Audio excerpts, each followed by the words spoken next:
వృశ్చిక రాశి వారికి ఈ వారం చాలా అనుకూలంగానే ఉంది. ద్వితీయ పంచమాధిపతి అయిన గురువు భాగ్యంలో బలంగానే ఉన్నారు. దశమాధిపతి అయిన రవి వ్యయంలో ఉన్నారు. కుటుంబ పరంగా, ఫైనాన్స్ పరంగా మంచి బెనిఫిట్స్ ఉంటాయి. గతంలో కంటే కూడా రావాల్సిన ధనం ఏదైతే ఉందో చేతికి అందడం, కెరియర్ పరంగా బాగుండడం, కెరియర్ అయ్యే మధ్యలో ఆగిపోయింది అనుకోకుండా ముందుకు వెళ్ళడం, మంచి ఉద్యోగం వచ్చే అవకాశం లేకపోలేదు. వ్యాపార పరంగా కూడా మంచి అవకాశాలు కలిసి వస్తాయి. నూతన పెట్టుబడులు కలిసి వస్తుంది. కలిసి వచ్చే కాలాన్ని ప్రస్తుతానికి చెప్పవచ్చు. ఎందుకంటే ద్వితీయ పంచమాధిపతి అయిన గురువు భాగ్యం ఉన్నారు. భాగ్యంలో గురువు ఉచ్చిపట్టున్నారు. అష్టవర్గు సర్వాష్టవర్గులో మంచి బిందువులతో కలిసి ఉన్నారు. ఏ పని చేసినా సద్వినియోగపరచుకోవడం, పేరు ప్రఖ్యాతలు రావడం ఇటువంటివి జరుగుతుంటాయి. అదేవిధంగా విద్యార్థులు కూడా చాలా చక్కగా ఉందని చెప్పచ్చు. పేరు ప్రఖ్యాతలు లభిస్తాయి.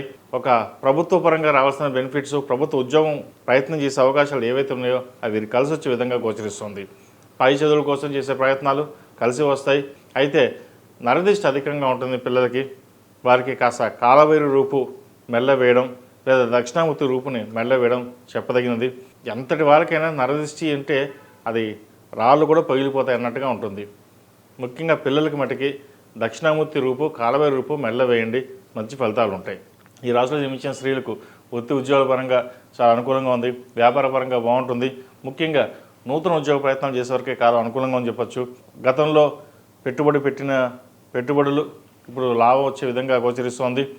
మీరు కొన్న స్థిరాస్తుల విలువ కావచ్చు, బంగారం కావచ్చు, లేదా షేర్ మార్కెట్లో ట్రేడింగ్ అని కావచ్చు, ఇప్పుడు మంచి వచ్చే లాభాలు ఉండే విధంగా గోచరిస్తోంది. చక్కటి అవకాశాలు కలిసి వస్తాయి. విదేశీ పర్యటనలు చేసే అవకాశం గోచరిస్తోంది. గడిచిన కొన్ని వారాల కంటే కూడా ఈ వారం నుంచి బాగుందని చెప్పచ్చు. అయితే ఆరోగ్యం పట్ల కొంత జాగ్రత్త వహించాలి. సంతానం ఆరోగ్యం పట్ల, మీ ఆరోగ్యం పట్ల కొన్ని జాగ్రత్త వహించడం చెప్పదగిన సూచన. అసిడిటీ, ఇండైజెషన్ ఉండే అవకాశాలు గోచరిస్తుంది. మొత్తం మీద ఫైనాన్స్ పరంగా రావాల్సిన బెనిఫిట్స్ ఉంటాయి. సాధ్యం వచ్చిన ధనంతో కొన్ని అప్పులు తెచ్చగలుగుతారు. నూతన పెట్టుబడులు కూడా పెట్టే అవకాశాలు కూడా లేకపోలేదు. ఈ రాశి వారు ప్రతినిత్యం దక్షిణామూర్తి స్తోత్రాన్ని పఠించడం, అదేవిధంగా కుదిరితే దక్షిణామూర్తి అభిషేకం చేసుకోవడం చెప్పదగినది.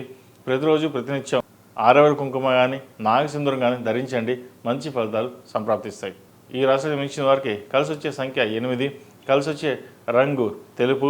ఏదైనా పని మీద బయటకు వెళ్ళినప్పుడు శుక్రవారం కానీ శనివారం కానీ వెళ్ళండి. మంచి ఫలితాలు సంప్రాప్తిస్తాయి.